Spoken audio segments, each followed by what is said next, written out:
معاشی بحالی کا قومی پلان تیار کر لیا گیا۔ ملک بھر میں نئے منصوبوں اور معاشی بحالی کے سفر کا آغاز ہو گیا۔ اگست 2023 کو اقتدار نگران حکومت کے حوالے کر دیں گے۔ وزیر اعظم شہباز شریف نے اعلان کر دیا، قوم سے خطاب میں کہا کہ 15 ماہ میں 4 سال کی بربادیوں کا ملبہ صاف کیا۔ چین، سعودی عرب اور UAE نے مشکل حالات میں بھرپور ساتھ دیا۔ اب محتاجی کی زنجیروں کو توڑ کر پاؤں پر کھڑا ہونا ہوگا۔ ہر اول دستہ عوام کو بننا ہوگا، محنت پر یقین رکھتے ہیں۔ معاشی بحالی کا ایک جامع قومی پلان تیار کر لیا گیا ہے۔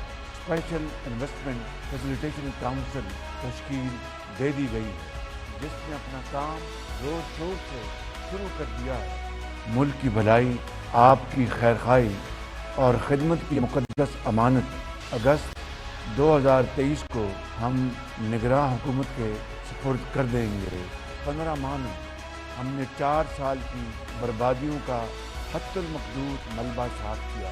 چین، سعودی عرب اور متحدہ عرب امارات کا تہ دل سے شکریہ ادا کرتا ہوں، جنہوں نے ہمیشہ کی طرح ایک بار پھر انتہائی مشکل حالات میں بڑے خلوص کے ساتھ پاکستان سے بھرپور تعاون کیا۔